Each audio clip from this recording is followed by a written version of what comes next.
Thank you very much. I'm going to present a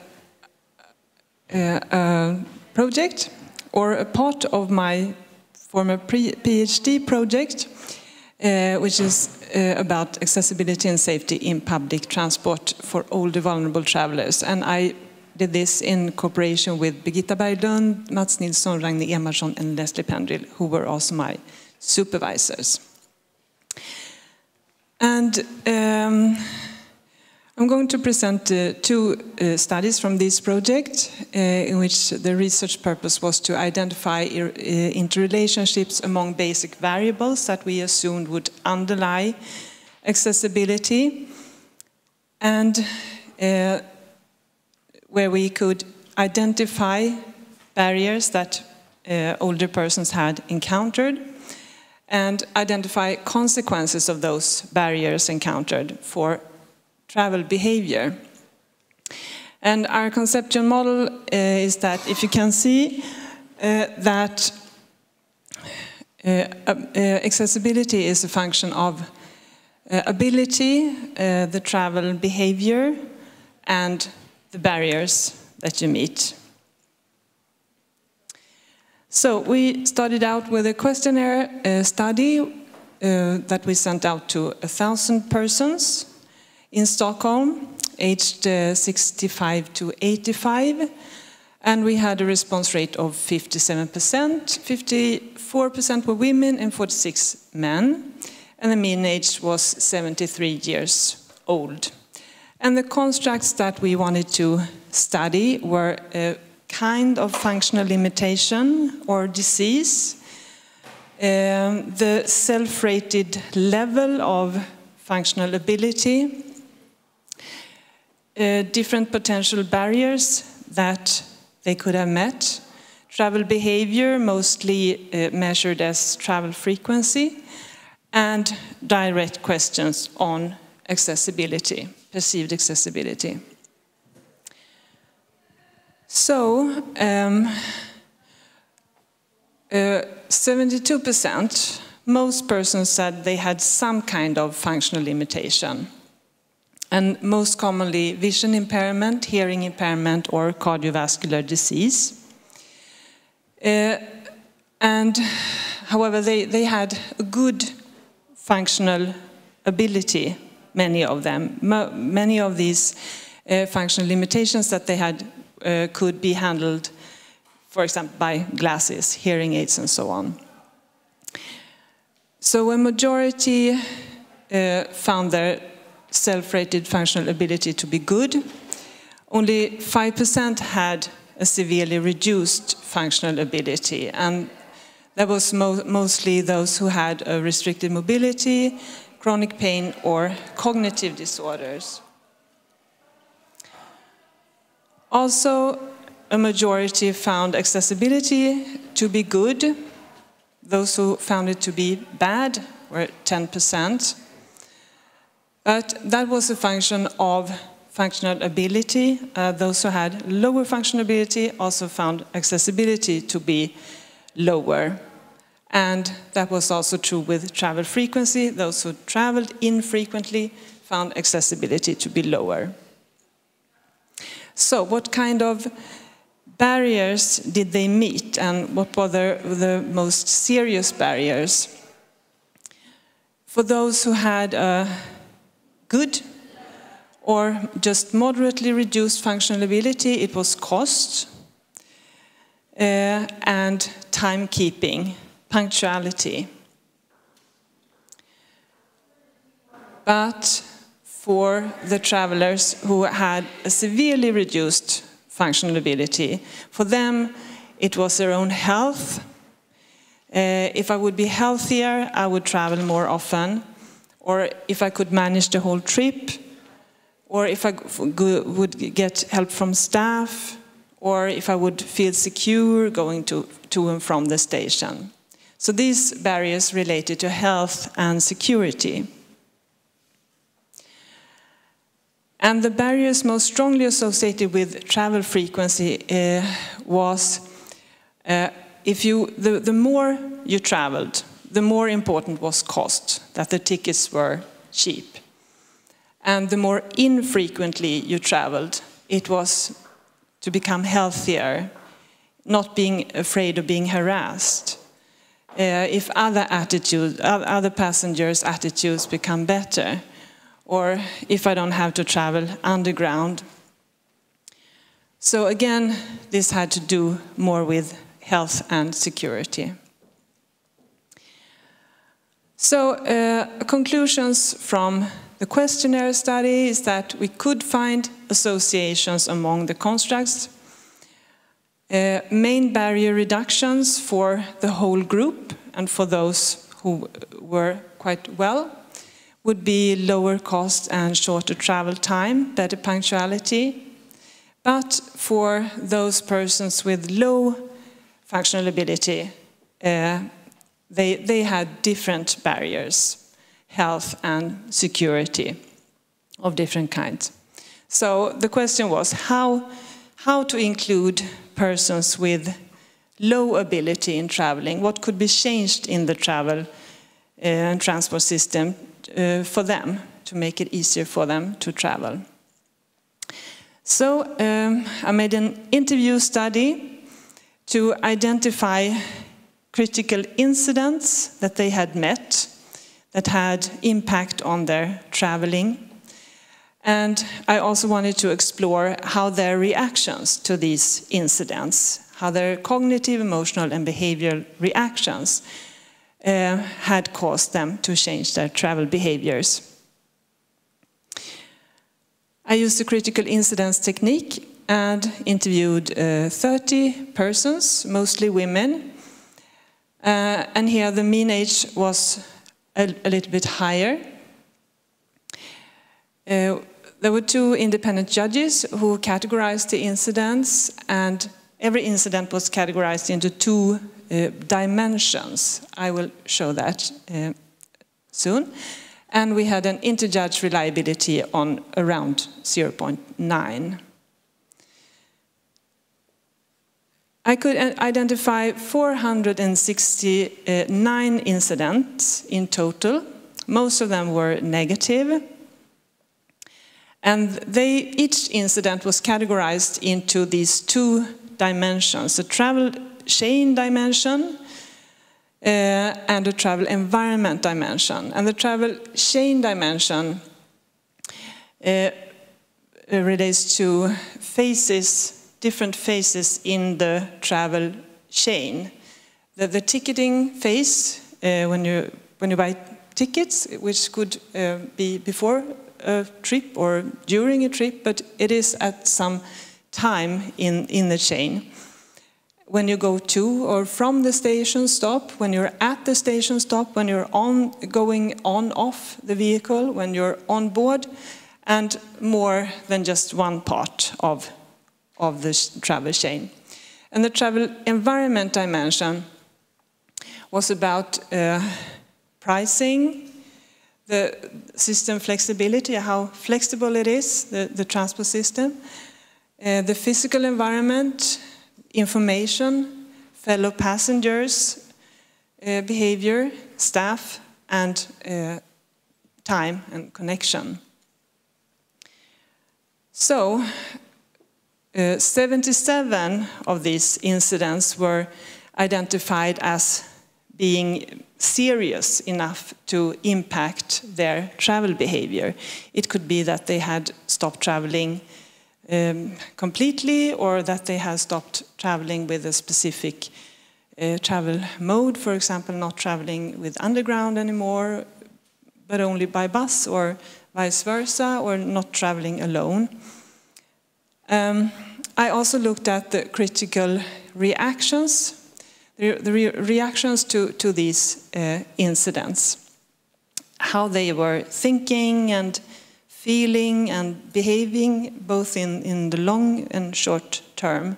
What was their motives to change their behavior, to travel in another way. So the 77 serious incidents, they were combined into 21 combined categories. So So, and here they are in order of travel chain.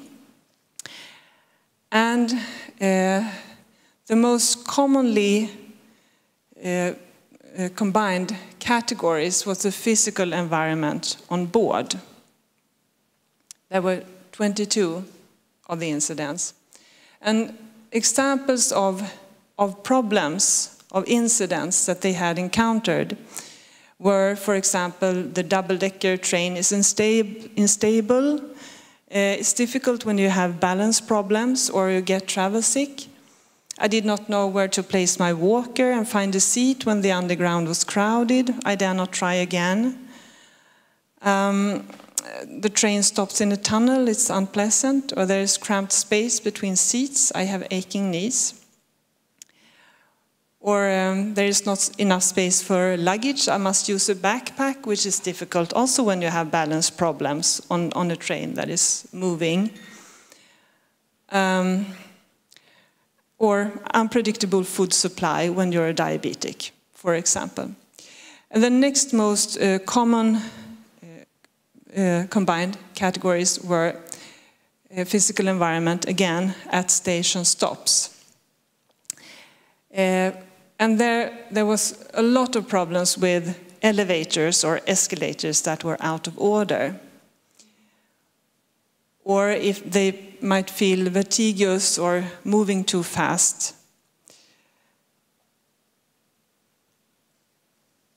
I looked at the critical reactions, the reactions to these incidents. How did they think when they decided to travel in another way? I found 5 themes here. The first was actual restrictions. It's just not possible. The steps are too high. I cannot manage this. The second was unpredictable factors. Elevators and escalators are occasionally out of order, but you never know when. Will it be next time? The bus driver occasionally stops far from the pavement, and this gives a feeling of insecurity. You never know. You don't know, shall I take the risk or should I stay home or do something else, travel in another way? Unfair treatment, for example, long queues, fluctuating prices. They felt that this was disrespectful treatment. I'm being fooled. Or why did those who bought their ticket 1 week earlier, why did they get a better price? The fourth is complicated travels. For example, when connections require coordination. Many small incidents may be just too much. You reach a threshold when it's not worth the effort. And associated earlier experience, having earlier being hassled, followed, this creates a vigilance and reluctance to travel, especially at night. And in many of these cases, more staff was something that they wished for, because that was seen as security and more flexible than, for example, electronic devices. Okay, yes, this is the last one.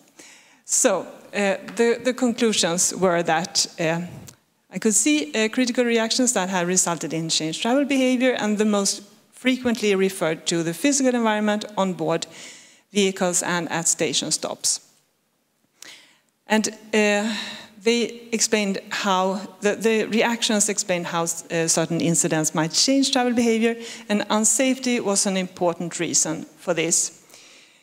It also indicated that it is very important to feel that you have control throughout the journey. And improvements that could increase predictability in the travel chain and lessen travel complexity would be, for example, more personal assistance staff and better driving behavior and more technical support at stations, and to include different groups of end users in planning and design of traveling routes is important, of course, in order to design more tailor-made environments. Thank you.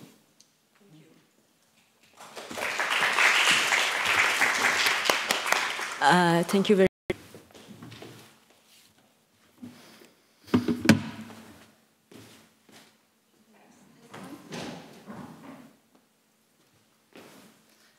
Hi, my name is Vanessa Stjernborg, and I'm from Malmö University and also K2, the Swedish Knowledge Center for Public Transport. Today I will give you a presentation from a study I conducted in Malmö City in a disadvantaged neighborhood following a senior group.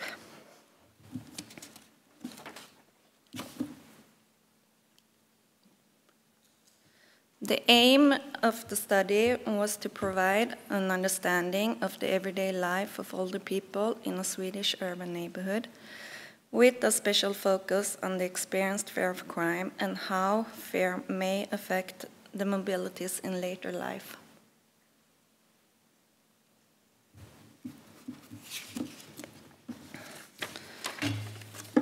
I used an ethnographic approach, started by doing critical discourse analysis of newspaper articles from Sydsvenska Dagbladet, published between 2011 and 12. I did analysis of totally 115 articles. I was also following a senior group and staff workers in Säve neighborhood, which was an effort from the municipality to strengthen networking by seniors. The senior group was targeting around 40 seniors constantly, totally, and it was constantly growing at the time I was there. I was visiting Säve on a regular basis. I attended planning and working group meetings. I joined program activities, and this was resulting in site visits a couple of times per month. After around 1 year, when I had been there, I did interviews with 7 seniors by a convenience sample. I also did what I call for travel-alongs, and I here refer to all the different activities outside the neighborhood that I participated in with the senior group. I followed them in all the arranged activities. And during the whole study period, I carefully collected notes in a field diary.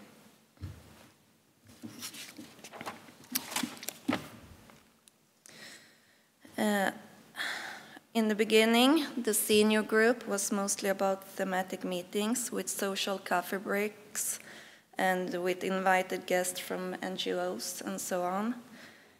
But during the spring of 2012, the activities expanded, and those activities was inspired by activities for children to include activities outside the neighborhood. During the same year, around 20 activities were arranged with the seniors. And from the pictures, you can see in the first picture, we were visiting an exhibition in Malmö Museum with old clothes that the older persons could try afterwards. In the second pictures, we are on way to have a guided tour through Malmö City. And in the third picture, they were cleaning herring, and afterwards they had a boat tour in Malmö Canal. And in the last picture, we were visiting a flower shop outside of Malmö. So they were arranging a large, many different activities. And it was important for them to have it outside the neighborhood as well. So, Säve neighborhood. Säve neighborhood is a rather small neighborhood, and it's centrally located in Malmö, and it's mostly built during the 1340s. It has low-rise apartment buildings and a traditional urban structure with a grid network. Säve differs from many other disadvantaged neighborhoods in Sweden which are often located in large-scale neighborhoods on the fringe. The neighborhood has around 4,500 residents, where 350 are 65 years and older.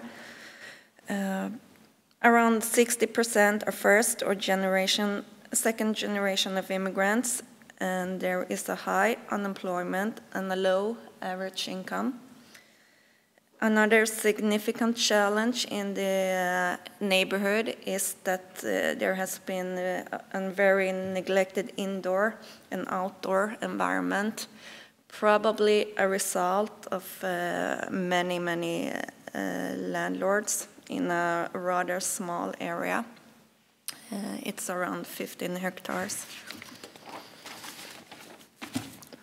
If you see to the portraits of Säve neighborhood in media, you can see that the neighborhood has been very heavily exposed in media.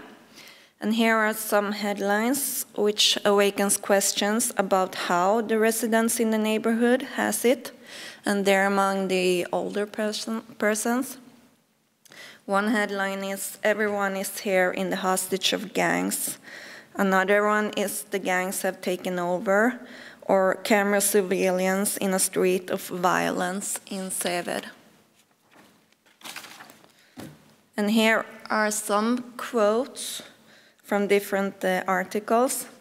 "Säve is, if not a land of lawlessness, at least not a very nice place to be living in." Another quote, "Sydsvenskan has for several years described the lawlessness on Rasmusgatan and nearby streets. Never before have the police so clearly confirmed and established that the published stories provide an accurate picture of the area. Even if the area is lawless, there is not anarchy, according to the description by the police. Instead, gangs have been taken over by illegal social control." So it doesn't sound like a very nice place to be living in, according to media. If you see to voices from the neighborhood, it was pretty clear that being a part of the social network was leading to increases in the everyday mobility for the older persons. Several seniors told me that without the network, they would just be sitting at home. One woman says, "I would never go there by myself. It is not the same. It is the social parts that are making it pleasant."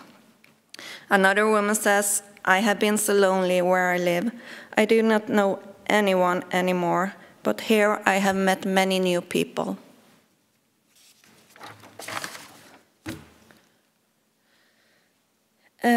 However, both the staff and the seniors thought that the negative media picture of Säve was grossly exaggerated. One man says the media has made elephants out of ants.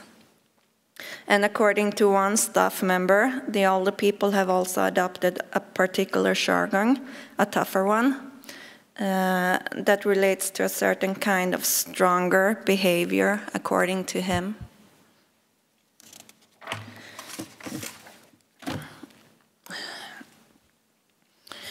When talking about the neighborhood, several of the seniors emphasized changes in the residential composition and mentioned immigrants as the new neighborhood problem, which leads us to a relevant aspect, the discourses of fear and the images of the other. Most of the senior participants were born in either Sweden or in Europe, with the latter having lived in Sweden for many years. The narratives consisted of witnessing tensions, with seniors having a certain attitude towards younger persons, mostly with a foreign background. One woman says, "When we moved in, Rasmusgatan had always been disreputable, and back then there were a lot of alcoholics. Yes, alcoholics on the whole street. And then it was drug addicts. And now it is immigrants and gypsies and such who have taken over. Yes, almost the whole street. One or the other Swede lives there, but it's mostly those. So it has always been a street with problems, actually.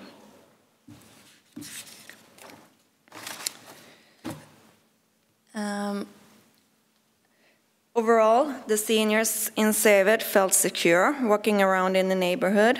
Narratives mostly concern how other people tell them to be careful based on what they have read in the newspaper. One narrative is about how a stranger told one participant to be careful.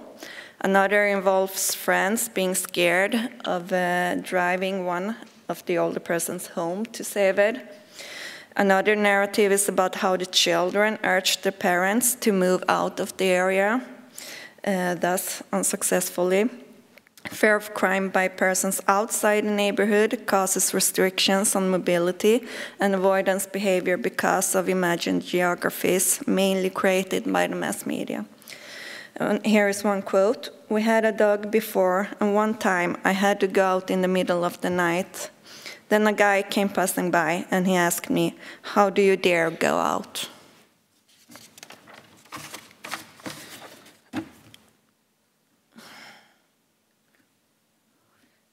Most seniors claim that they feel secure being outdoors in the neighborhood, even though there are some of the context of the empirical material that distinguish the neighborhood to the outside observer. For example, Greta tells about witnessing a shooting from her apartment window from an illegal underground club in the basement.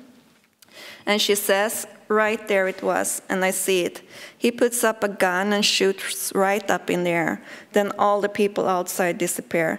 There was not a single person left, and then the police came, and then, of course, everybody was totally gone," and she was laughing.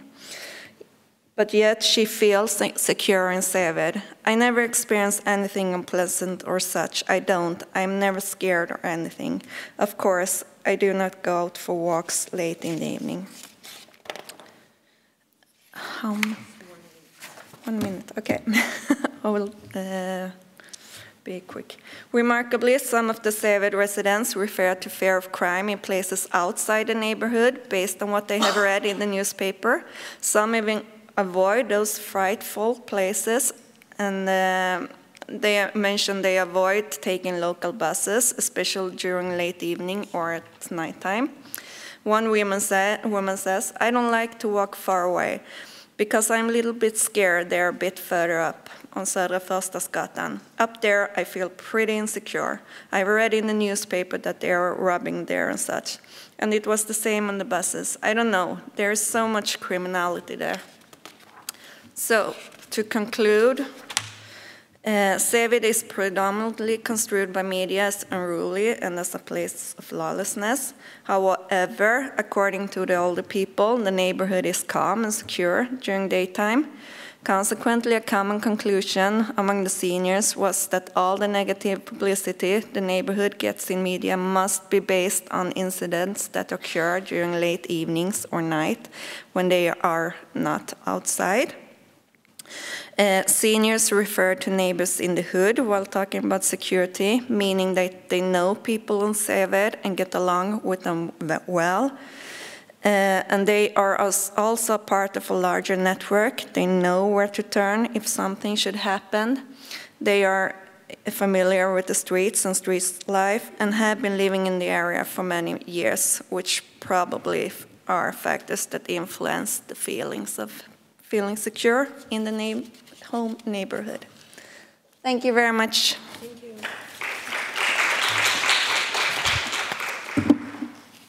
Thank you very much, Vanessa. Is there... Okay.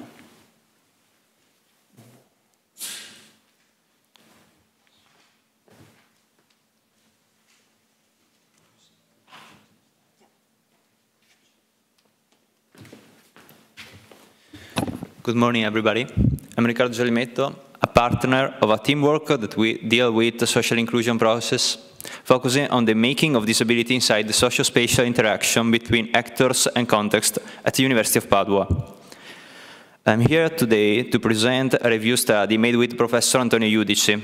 The title, as you can see, Time for a Comeback, What is the Role of Public Places in Disability Hate Crime Studies? We choose these review studies because of its relevance and pertinence with the topic of this conference. In literature, there are different definitions of disability hate crime, and the fact itself implies that in this position of strong criteria capable of certifying whether a reported crime is motivated by prejudice or hostility towards disability or its perception by police and criminal justice system. Furthermore, most of these definitions focus more on victimization, inherent vulnerability, as elements of violence perpetrated against disabled people, and less on location and moments of the crime.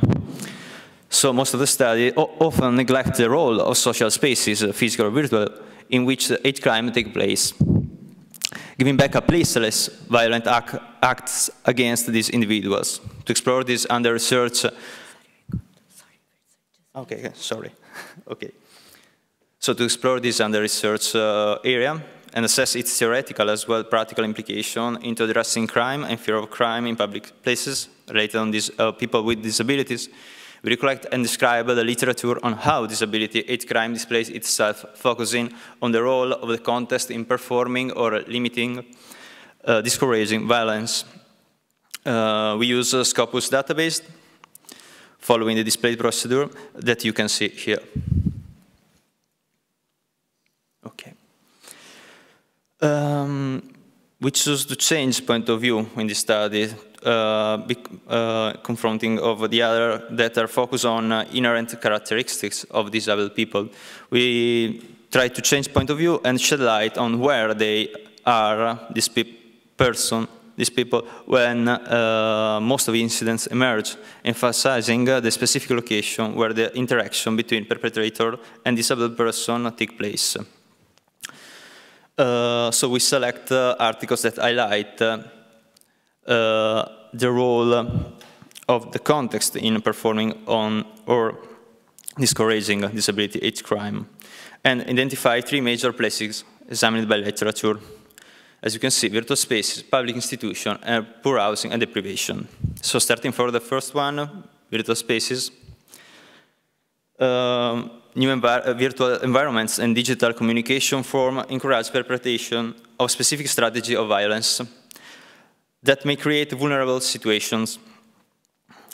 For example, fake account to mispresent true identities pretending to have a disability, targeting familiar, friends, and significant others close to the victims, online threatening, spreading false information that can lead to social isolation, cyber harassment, hate speech, and a wider impact on well-being of the victim.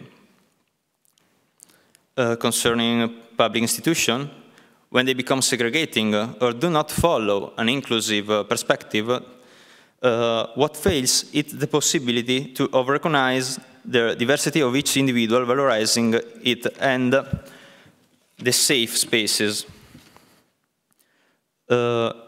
Inappropriate housing, on the other side, or service provision and disproportionate institutionalization of people with a learning disability or autism, for example, could produce social marginalization, isolation, or accentuates power imbalance. In case, for example, of a caregiving situation, an imbalance of power can produce a situation of harassment. So, regarding poor housing and deprivation, here. In literature, we observe a correlation with disability hate crime and this area. For example, difficulty in building local networks for people living in independent social housing, a bad anticipation of the repercussions of the collocation of people in such place, and the critical proximity with social minorities in a dimension of poverty and marginality, this condition could underpin and lead to dynamics of tension, risk of victimization, abuse, violence, and harassment. So, if we deal with the way context could perform risk situation, marginality, and hate crime, disability, or other form of violence, now we focus on the way that role and public place could help in discouraging this form of violence. Okay. In literature, we observe that our educational environment can become a space for formative and informative intervention focused on the best practice to address stigma and discriminatory attitudes towards disabled people by partnership with the police and experts, for example, in order to sensitize students in promoting a shift from the idea of the individual impairment to a social relation and contextual nature of bullying, for example. Regarding the internet and social network, we found that social network, in few studies, social network was reported as an instrument that could be used to diagnose a form of cyber hate speech and create a form of intervention to discouraging this, starting from identification of this cyber hate speech, implementing diagnostic prevention system to promptly identify this form of virtual violence. On the other side, communication channel like Skype can be used as a direct way to approach disabled people that may require support, overriding logistic problem like the one reported here: mobility, time constraints, avoidance of exhausting travels. As you can see, we not found on Scopus any study that proposed intervention strategy to limiting the impact of deprivation and poor housing in disability hate crime. So, which future can be identified for addressing hate crime, transform what seems to be a vicious circle into a virtuous one? Which role for the context? As first step, to conclude, we think it should be necessary to reestablish the disability hate crime nature of contextualized events made up by social relation between able and disabled people into a specific space-time and inherent social architecture, practice, and policies that seem nowadays closer to a disabilist society than an inclusive one.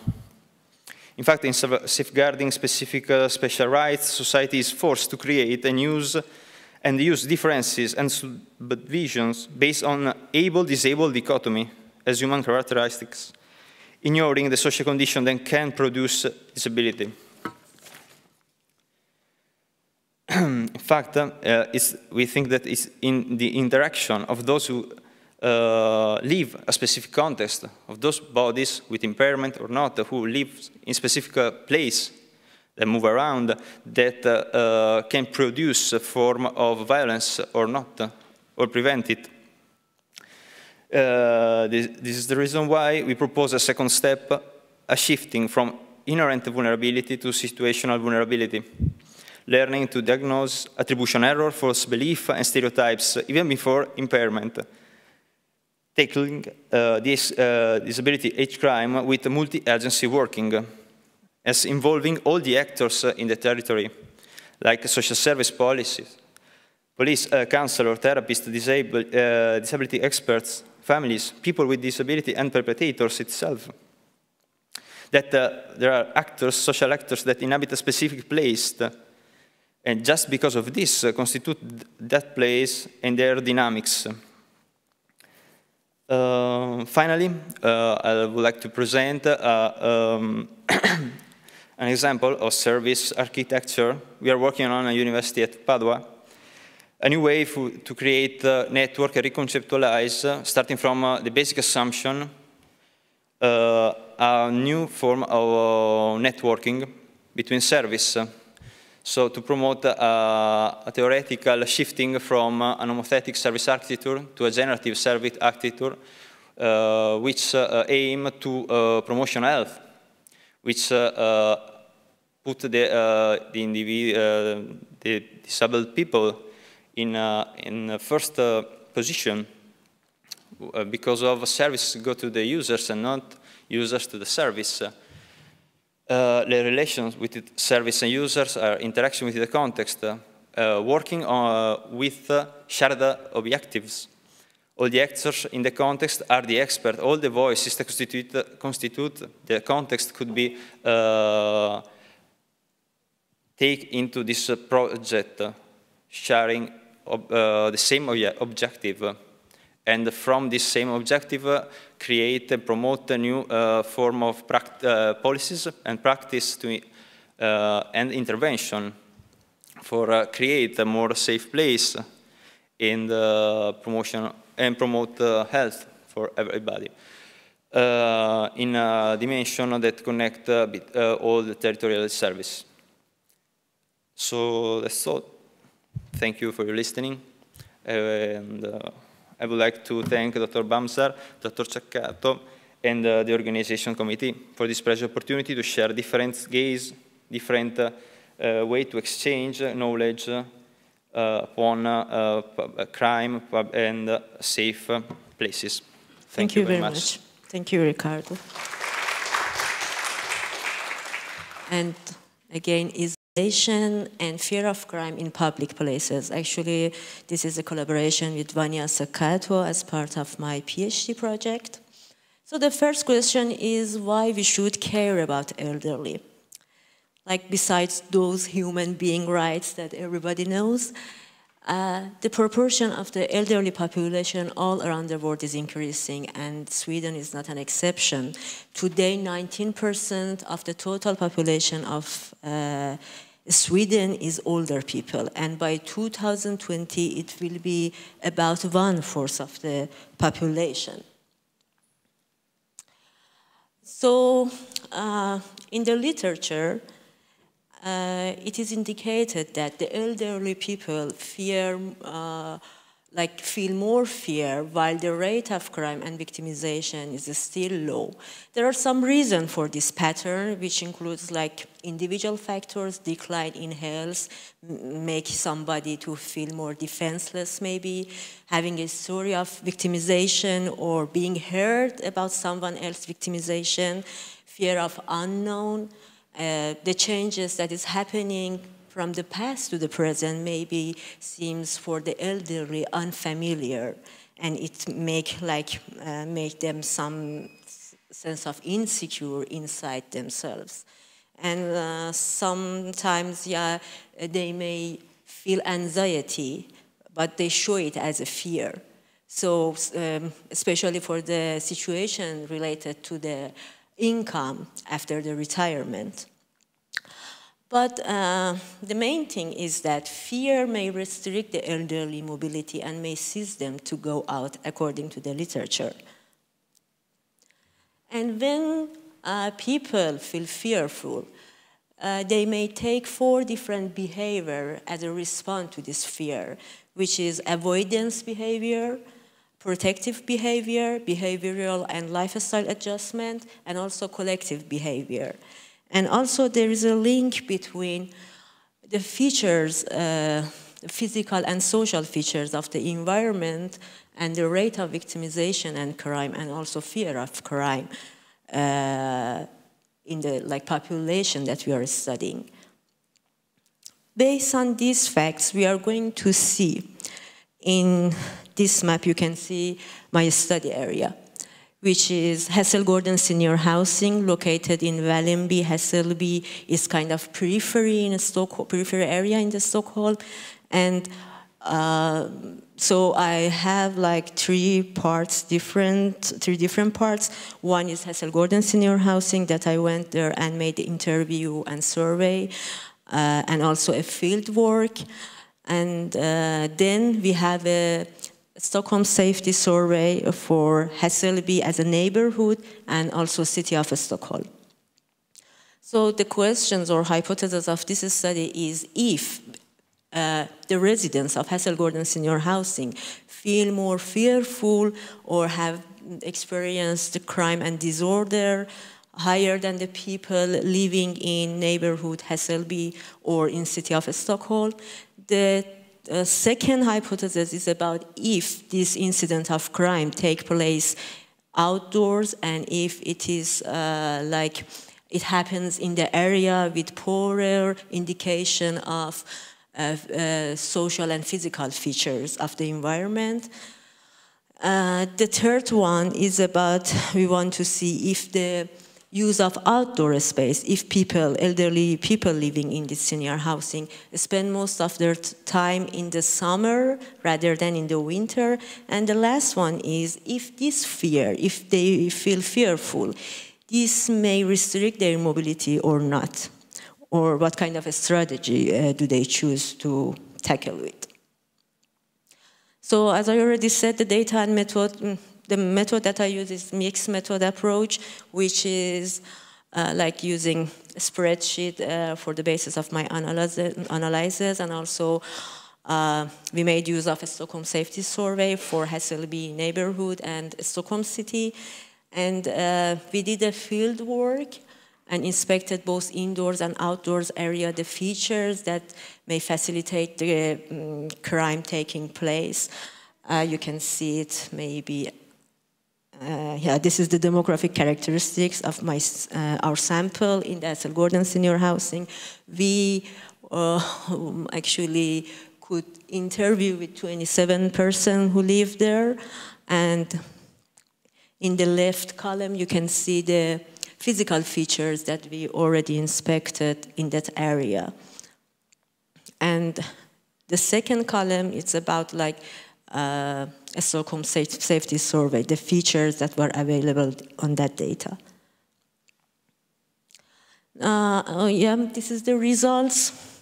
Actually, people who live in Ethel Gordon senior housing feel more fearful rather than those people who live in the neighborhood or in the city of Stockholm. And also the rate of crime and victimization is higher in this senior housing if we compare it with Hässelby neighborhood or city of Stockholm.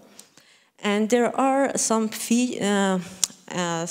specific places that when we did the survey and interview, we asked people to show us and mark it in this map, the left map, in which area they feel safest or unsafest. Those dark stars shows the place that are perceived unsafe, and the white star are those that is safe. So as you can see here, this is the Ethel Gordon senior housing, and there is a thicker line up to subway station and commercial center. This is the way, this is the pathway, the daily routine way of the people living in Ethel Gordon senior housing to go for shopping and like provide their daily needs. Although there is the other star there in the right side, there is some kind of a small shopping area there. People don't prefer to take this longer route, but not to go there because there is some bar and restaurant and people who are hanging out there. So most of them indicated in the survey that we feel fearful to go there, and they prefer just to take the longer route. So kind of to our surprise, in this study, at least, the fear, like even encourage the people who live in Ethel Gordon senior housing to take the longer route and be mobile more. And yeah, the other one show the time spent during the winter and summer. During the summer, people prefer to go out between 12 and 4 o'clock in the evening, which is not like surprising because maybe the warmest hours in a day is like that hours. But in the winter, they prefer to go out from 4 to 9, when actually it's darkest time of the day. And it might be because on that time many people are coming back from the works, or students from the kids are in the streets, so it may make them feel more safer because in the presence of some kind of natural surveillance there. These are some photos about the area. that we already studied. Yeah, the first photo is that long way towards the subway station. This petrol station here, one of the unsafe places perceived by our participant. As you can see, this is kind of isolated places, and there are some high-rise building in the right side, so it makes it almost impossible to have a natural surveillance there. And this shopping area, which is almost nearby the metro station, is very crowded and is regarded by the people living in neighborhood as one of the unsafe places here. As you can see, it cannot offer actually any image of ownership for the people who live there actually. And this is the garden and entry of the Hassel Gordon Senior Housing, which is regarded as the safest places for the residents. As an implication of this study, maybe just applicable for this specific case, but we found out that the concept of safety, perceived safety, has a multidimensional factors for the elderly, and also the risk of victimization as well. So one of the possible suggestions is another thing that it's very important for the elderly, it's being at risk of fall. So it's very fundamental to maintain the pathway, especially in the winter with the snow plowing and also illumination. And as elderly are very dependent to their outdoor activities and shopping, usually in a day, it's very good strategy to provide them more shopping area or some stores to provide their daily needs. And at the end, there are really certain areas that with hiding places and the possibility with very low level of natural surveillance for the older population. Sometimes it covers or blocks the view with bushes and trees around the area. So one of the other possibility could be to make it better for them. And also this long way towards the shopping center, it did not offer any bench or sitting places for them. And it's not just in that area. I have seen in other senior housing that I went to just for a visit. And yeah, this could be good if we provide them more. And yeah, thank you very much.